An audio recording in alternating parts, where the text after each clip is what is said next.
আলাইকুম ওয়া রাহমাতুল্লাহি ওয়া বারাকাতুহু। সালাম দেওয়া সুন্নত, সালামের উত্তর দেওয়া ওয়াজিব। আশা করি আবারও সালামের উত্তর দিবেন। আসসালামু আলাইকুম ওয়া রাহমাতুল্লাহি ওয়া বারাকাতুহু। সালামের উত্তর দিচ্ছে না, এটা কথা হলো? মান ক্বালা লা ইলাহা ইল্লাল্লাহ ফাদাখালাল জান্নাহ। আল্লাহ রাব্বুল আলামিন বলেন, যে ব্যক্তি লা ইলাহা ইল্লাল্লাহ পরে আল্লাহ রাব্বুল আলামিন তাকে জান্নাত দান করবেন। সুবহানাল্লাহি ওয়া বিহামদিহি। আল্লাহ দেখেন, লা ইলাহা ইল্লাল্লাহ কয়টা অক্ষর? 12টা অক্ষর। মুহাম্মাদুর রাসূলুল্লাহ কয়টা অক্ষর? 12টা অক্ষর। আল্লাহ রাব্বুল আলামিন বলেন, বন্ধু আমার নামের মধ্যে 12 অক্ষর, তোমার নামের মধ্যে 12 অক্ষর। কোন ব্যক্তি যদি সারা দিন মিলিয়ে যদি এই লা ইলাহা ইল্লাল্লাহ মুহাম্মাদুর রাসূলুল্লাহ এই 12 24টা হরফ যদি কেউ পাঠ করে, আল্লাহ রাব্বুল আলামিন বলেন তার পেছনের সমস্ত গুনাহ আল্লাহ মাফ করিয়া দেন। সুবহানাল্লাহ। তাহলে এই কালেমার দাম আছে কিনা? আছে কিনা? অবশ্যই আছে।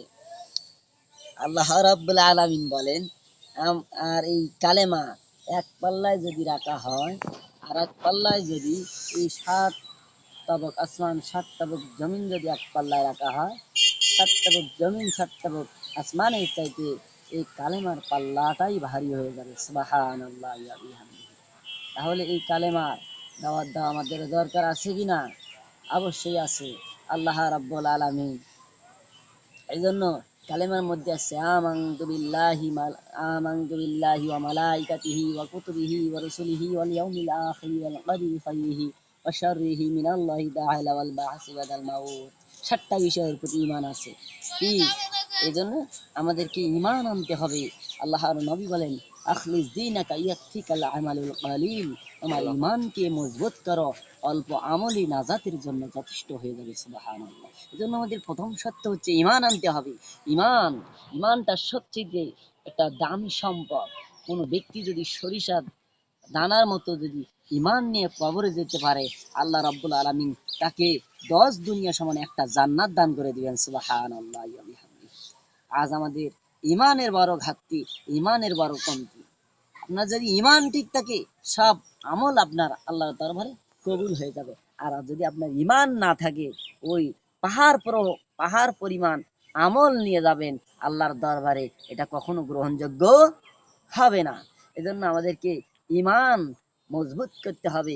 ঈমান এনেছিল হযরত সুমাইয়ার মতো ঈমান আমাদেরকে আনতে হবে। আবু বকরের মতো ঈমান আনতে হবে। হযরত আলীর মতো ঈমান আনতে হবে। হযরত ওসমান গনি রাদিয়াল্লাহু মতো ঈমান আনতে হবে। হযরত আবী বিন ওয়াক্কাসের মতো ঈমান আনতে হবে। হযরত ওমরের মতো ঈমান আনতে হবে। আজ আমাদের ঈমান ঈমান ঈমানদার আছে 4 প্রকার। ঈমানদার কত প্রকার? 4 প্রকার কোয়ালিটি ঈমানদার আছে। একটা হচ্ছে শুকর আলী ঈমানদার।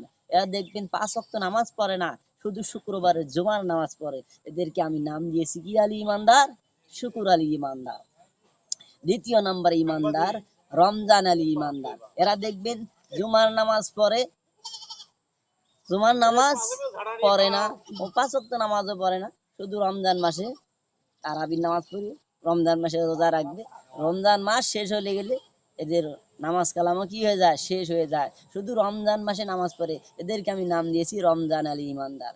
3 নম্বরে ইয়াদ আলী ঈমানদার। এরা দেখবেন রমজান মাসেও রোজা রাখে না, তারাবি পড়ে না, ঈদের দিন সবার আগে গিয়ে 2 রাকাত ঈদের ওয়াজিব নামাজ পড়ে আবার মোনাজাত করে তাড়াতাড়ি চলে আসে। শুধু ঈদের নামাজ পড়ে, এদেরকে ইয়াদ আলী ঈমানদার বলে। 4 নম্বর ঈমানদার হচ্ছে মতলব আলী ঈমানদার। ফাওয়াইলুল লিল মুসাল্লিন।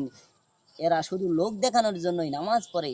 যখন লোক সমাজে থাকে তখন নামাজ পড়ে, যখন একা থাকে উদাসীনতা থাকে নামাজ পড়ে না, নামাজের প্রতি উদাসীনতা থাকে। এরা দেখবেন দুমুখী স্বভাবের অধিকারী। এরা দেখবেন তালে তাল মেলায়, এরা সময় নামাজ পড়ে, সময় নামাজ পড়ে না। এদেরকে মতলব আলী ঈমানদার বলে। এজন্য আমাদেরকে ঈমান জাগ্রত করতে হবে। ঈমানের বলে বলিয়ান হতে হবে। আমাদেরকে সকলকে ঈমান নিয়ে কবরে যাওয়ার তৌফিক দান করুন। আমিন। আখিরি দাওয়ানা আলহামদুলিল্লাহি রাব্বিল আলামিন। আসসালামু আলাইকুম ওয়া রাহমাতুল্লাহি ওয়া বারাকাতুহু।